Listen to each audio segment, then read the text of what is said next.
Bonjour ou bonsoir. Je viens vous présenter aujourd'hui le décret 23-429. Le sujet d'actualité des juristes et des entreprises, personnes morales, privées. Donc, portant relatif au registre, le nouveau registre public des bénéficiaires effectifs. Donc, les dispositions du décret 23-429 reprend les modalités des déclarations du bénéficiaire effectif. Donc, le bénéficiaire effectif, c'est qui?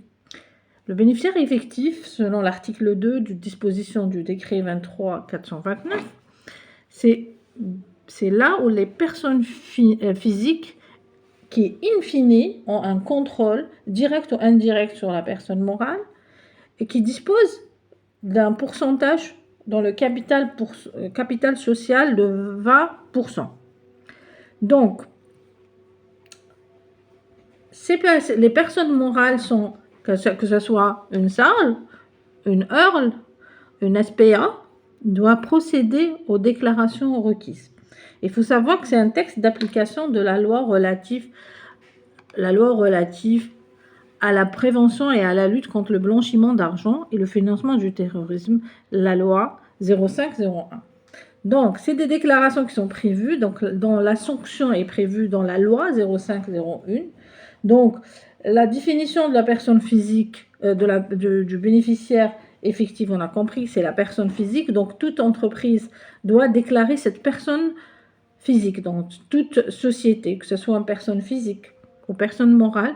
Donc, il y a un représentant légal ayant des associés, donc personne physique, actionnaire, disposant 20% du capital social ou ayant un contrôle direct ou indirect sur l'organe de contrôle, l'organe de gestion, d'une manière, soit par un vote ou en vertu d'un acte autre que le statut ou les registres de commerce. Donc, ça peut être un pacte d'actionnaires, ça peut être un autre document conclu entre associés ou actionnaires.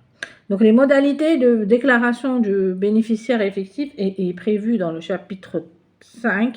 C'est les articles de l'article 5 à l'article 11. Donc, on reprend les critères d'évaluation de déclaration. Donc, les critères de déclaration, c'est l'article 8. Ça veut dire soit la personne physique elle détient directement, indirectement une part égale ou supérieure à 20% du capital au vu des droits des votes. Donc, toute personne physique qui détient un pourcentage, des parts égales ou supérieures à 20% dans une SPA, dans une SARL, dans une EURL. Donc, EURL, c'est unipersonnel, donc on aura un seul associé. Donc plus de 20%, donc 100%, doivent faire leur déclaration. Donc on doit déclarer cette personne physique. En cas d'incertitude dans l'identité, donc si on n'est pas sûr, le bénéficiaire effectif, la personne, on n'arrive pas à identifier cette personne physique qui exerce par tout moyen, directement ou indirectement, un pouvoir de contrôle effectif ou légal des organes de gestion, de contrôle, d'administration de l'Assemblée générale, on choisit le critère 2. Dans le cas où le bénéficiaire effectif n'est ni 1 ni 2, donc il n'a ni un contrôle, ni des parts sociales dans le capital social, c'est le représentant légal de l'entreprise, c'est les critères 3. Donc si on y va directement sur les formulaires, donc les formulaires, on a un formulaire, il doit être renseigné en arabe et en français, donc c'est très important. Donc en général, on a un délai d'1 mois dans l'immatriculation d'un nouveau registre de commerce ou d'une modification d'un registre de faire les déclarations requises. Ce texte de loi, par contre, ceux qui n'ont pas fait de modification ou d'immatriculation, nouvelle immatriculation, doivent le faire avant le 29 novembre. Donc le 28 novembre, puisque c'est un jeudi, le 29 c'est un vendredi, donc c'est plutôt le 28. Apparemment c'est le rush au niveau des antennes, donc il faut un petit peu se précipiter, on est à J- quelques jours, donc il faut faire vos déclarations. Donc j'ai jugé utile de vous de faire cette vidéo parce que j'ai eu un retour d'expérience. Moi-même, j'ai effectué ces démarches étant juriste d'entreprise. Donc, on renseigne la dénomination de la personne morale, donc que ce soit personne, c'est une entreprise, personne physique, ou la dénomination d'une personne morale qui va effectuer les déclarations et qui risque éventuellement des sanctions en cas de non-respect de ce décret. Et on identifie la personne physique. Donc la personne physique, c'est le PDG, c'est le PCA, c'est le DG pour éventuellement, dans le cadre des SPA, c'est le gérant, c'est le co-gérant pour la SA, c'est la HEUR, c'est l'associé, c'est le gérant aussi non associé ou associé. Donc tout dépend de la qualité de la personne qu'on déclare. Et bien évidemment mes numéros de registre de commerce. Donc ça c'est uniforme pour toutes les déclarations. Là où ça change, c'est que cette personne, son nom figure sur le registre de commerce ou la personne ne figure pas. Donc si la personne elle figure, ça veut dire par exemple un PCR de facto ou le gérant ou co-gérant de facto et son nom figure sur le registre de commerce, donc on renseigne le formulaire. La page 1, donc c'est la réponse est oui. Donc oui, effectivement, la personne que je déclare, son nom figure sur le registre de commerce. Donc on renseigne et on détermine le critère. Est-ce qu'on est dans le critère 1? Est-ce qu'on est dans le critère 2? Est-ce qu'on est dans le critère 3?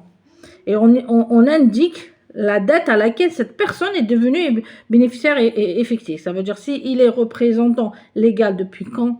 La date effective de sa nomination en tant que représentant légal, à partir de ou la date à laquelle il exerce un pouvoir de contrôle, ou à la date à laquelle il possède des actions à hauteur de plus de 20%. Donc ça, c'est dans le cas où ce formulaire, quand la réponse est oui, ça veut dire les personnes figurent dans le registre de commerce. Si la réponse est non, on va dire une personne physique qui détient, elle est actionnaire dans une SPA, mais elle n'est pas administrateur, donc son nom ne figure pas sur le registre de commerce. On y va sur le verso. Donc le verso, c'est la réponse est non, on ne remplit pas la première page, à part la dénomination sociale de la personne morale et le nom de la personne physique et le numéro de registre. On y va directement à la deuxième page, donc le verso du formulaire, et on renseigne les données personnelles, donc le nom complet, la nationalité, la date de naissance, lieu de naissance. C'est typiquement les données de la loi 1807, donc relative à la protection des données. Et si éventuellement la personne c'est un étranger non résident, on utilise le passeport, donc, et au même titre que si le nom figure dans le registre de commerce, on doit déterminer le critère d'évaluation de ce déclarant, de bénéficiaire. Donc, la même chose, c'est les 3 critères qui reviennent. Est-ce qu'il a 20% dans le capital social? Oui, non, on renseigne, on détermine le pourcentage. Donc, on est dans le critère A. Il exerce un contrôle indirect et son nom ne figure pas sur les actionnaires, ni dans les statuts, ni dans le registre de commerce, on est dans le critère 2. Et si ni le 1 ni le 2, donc on est dans le 3, donc c'est le représentant légal, donc c'est le PCA, c'est le PDG, c'est le DG, c'est le gérant associé qui figure sur... voilà, donc c'est le critère 3. La même chose, on mentionne, c'est important, on mentionne la date à laquelle la personne est devenue bénéficiaire effectif. Et on sera là, on continue, c'est la dernière étape du formulaire, on met la date de la déclaration, important, avant le 28 novembre. Je répète, avant le 28 novembre. Actuellement, c'est le rush. On parle de prolongation, mais à l'heure actuelle, il n'y a rien d'officiel.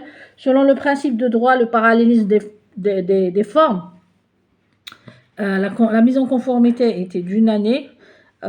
S'il y a une prolongation, on doit attendre un autre texte de loi qui modifie les dispositions de l'article 19 qui prévoit ce délai de conformité. Les sanctions, donc, les organes de contrôle habilités à ce jour